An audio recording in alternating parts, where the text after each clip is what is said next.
What it do, YouTube? Welcome to HIPHOPWORLD. It's your boy Papa Benji. We are back with another visual today. Y'all know these visuals get very critical. Without further ado, I really appreciate everybody who's been rocking with your boy. Y'all ready, the family, to go in the squad, man. Happy holidays, happy New Year's, and I hope everybody is prepared for the new year today. Grab y'all Zaya popcorn, whatever y'all need to relax, man, and let's get to it, squad. Officers and firefighters in Rock County, Wisconsin respond to a catastrophic multi-vehicle crash on the highway, resulting in a car being split completely in half by a snowplow. As a multi-casualty incident unfolds, officers need to find out what exactly happened and hope that everyone survived.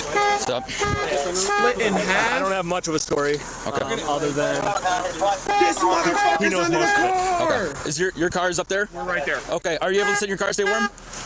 Yeah. Okay. Just have a seat in your car and I'll come talk to you in a minute, okay? Fire and rescue are trying to get the man stuck underneath the vehicle out as quickly as possible. The crazy story of how the vehicle was split in half will soon be revealed by witnesses. Jeez. I don't have. Where's, okay, so the other car is where? Over there? There, and then obviously plow truck up there. So it sounds like, from what I gathered, this car I believe was headed northbound, plow was headed southbound, or vice versa, and cut out in front of the one car, got hit by that car, and then right in front of the plow, obviously severed in half. Gotcha. Okay. Okay. Once I get Damn, a snowplow ripped, like, tore a car in half?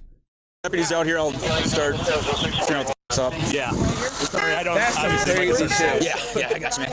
I'm gonna have these people take a seat in their car. If is there airbags eject or anything? Airbag deployment, yes. Okay, sounds good. Okay. Hi there. I'm Deputy Lights from the Sheriff's Office. You guys are in that vehicle? Yes. Okay. Just kind of based God on whatever bless you. everything's going on right now, would you guys like to just have a seat in my squad car so you can stay warm? Yeah. Okay. We'll walk you back towards mine here. So did you guys saw what happened and all that stuff originally, or? We didn't see anything until we hit it. Okay. I talked to the guy in the vehicle that pulled over. Yep. And he said that I think he was following that car, and they hit. What did They you hit do, some ice, Tony? they slid, and then the plow hit them, spun it into the middle, and then we hit them coming across. Okay. While this explanation describes most of how the crash occurred, it doesn't explain how the man trapped underneath the vehicle got there. Through further investigation, officers will soon find out. So just because there's like a bump in the back, I'll have one of you go on one side, one of you go on the other side, okay? Yep, absolutely. And then let me know if it's warm enough in there. I can turn it up, crank the heat or something. I'm trying to figure that out too, bro. The car's up there. Fire's trying to get him out. He's pinned under the front wheel of the car. Was he a passenger or driver? I'm thinking he's driver. The whole car's ripped in half. So these folks from this car over here are in the back seat of my car. Okay. Another car, I told that gentleman to have a seat in his car. I guess he saw it. Oh. And then the plow truck's in front of him. So once we get this guy out and all that shit, then we can tag team it or whatever you want to do. Yeah. Is your car unlocked? Yeah. We're just gonna check on the two. Yeah, they're in the back seat of the Charger. It should be unlocked.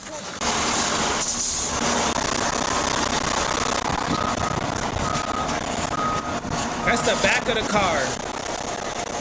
We got nobody else laying on this field, right? Bro, what the fuck, bro? Let me go back a little bit. I don't know if y'all seen that shit. It's the back of the fucking car, bro. Like, the shit don't even look real, my nigga. On this field, right?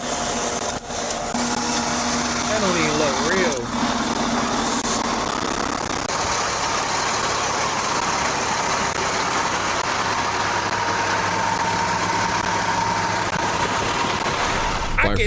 I can see how that shit got split now, bro. I'm thinking that it's a plow on a regular truck, but it's on a truck that big, a fucking state truck. Able to get the man stuck underneath the car out and need to get him to a hospital immediately. Which hospital you guys going to? UW. Okay. He was northbound, both other vehicles were southbound. Hell Okay. no. I'm gonna do a walk through this other field just to make sure no other buddies laying out there. But let's just spread out like 25 feet apart and to go that way. All right, so let's take it north, because that's the other half of that car. I think those pieces are old, but there's a piece of car out there. As I say, remember to look up. always surprise you. You want him taking crash report? We'll just start getting statements. Yeah. Okay. Alrighty. I'm sorry it took so long. Just kind of It's all right. a little bit of a cluster going on here. You guys? The car that crashed Okay. was going eastbound. The black one? Yep.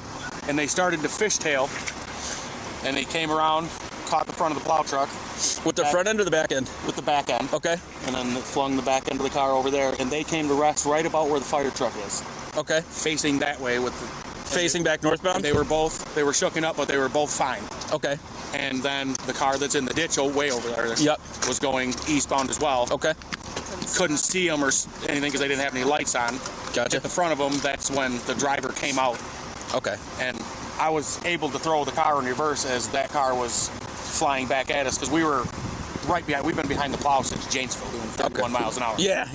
And Oh, the safest place normally is right behind the plow. Yeah, right? that's what I said. As soon as we passed him in Janesville, it's like, well, we'll just stay behind him. Hopefully he goes all the way to Oregon. For That's sure. where we're going. They just fishtailed right in front of the plow. They were fine until they got hit again and he came out.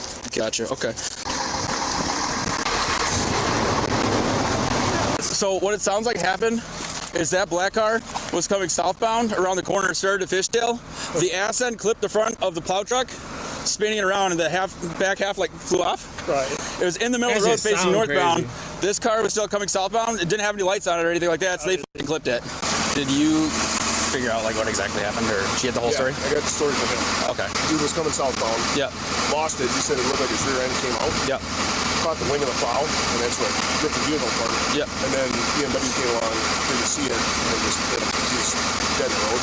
Yeah. And then it knocked him. That's what I got out of the Honda too. But it sounds like the driver of the Ford was out of the vehicle when the vehicle got hit again.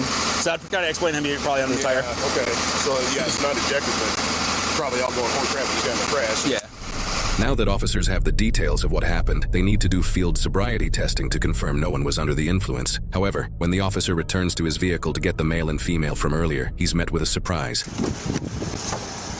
Okay. Do you have anybody sitting in your car? No. Need somebody? So the two people from the BMW were sitting in my squad. Now I don't know where the they're at. These people that were in my car are Did these niggas just bail? What? How? in this ambulance. Small drivers in this one. You guys have the folks from the BMW? We do, yeah. Okay. We're just Oh, finishing okay. up with them. So you guys were headed home, I'm assuming?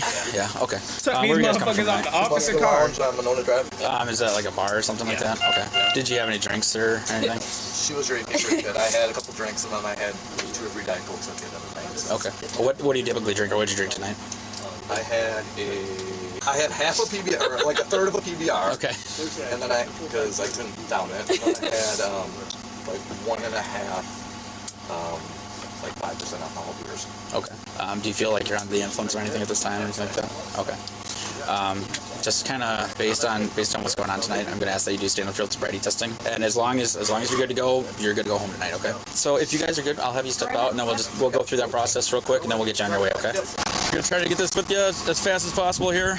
The rain's coming this way. I'll have you face this way. Face this way. Okay. Yeah, so the rain's not hitting you in the face, okay? Yep. Do you have any kind of like knives on you or anything like that? Nope. All right. So first part is an eye exam. Just look at the tip of my finger, okay? And following with your eyes only. He smacked. Remember keeping your head still. He smacked. Okay. All right, so you can relax for a second. Okay, so this next one's just a walking test, okay? Do you have anything going on with your ankles, knees, hips, injuries from the crash, or anything that would prohibit you from taking 9 steps heel to toe in a straight line? No. Okay. You're gonna take 9 heel to toe steps in a straight line, and then 9 heel to toe steps on the way back, counting your steps out loud. 9 forward, 9 back. Yep. All right, you may begin when you're ready. And I count them on as I go? Yep, count them, looking at the tips of your toes. Okay. 1, 2, 3, 4, 5, 6, 7, 8, 9. So the left again? Yep. 1, 2, 3, 4, 5, 6, 7, 8, 9. So the next one's going to be a balance test. Okay, so that's going to be raising 1 foot of your choosing for a duration of time. You're going to count 1001, 1002, 1003, and so on until you're told to stop. When Sergeant Shower tells you to begin, you may begin the test. Go ahead and begin. Okay. 1, 2, 3, 4, 5, 28, 29, 30. Stop. Okay. So the next portion I'm going to ask is a preliminary breath test. Yeah. Would you be willing to do that? Absolutely. Okay. Now this is going to be like blowing a balloon. What I want you to do is take a deep breath in, and it's a strong, steady blow. Okay? Yeah, what's your You can go ahead. alcohol Sure. level? All right, deep breath in and go.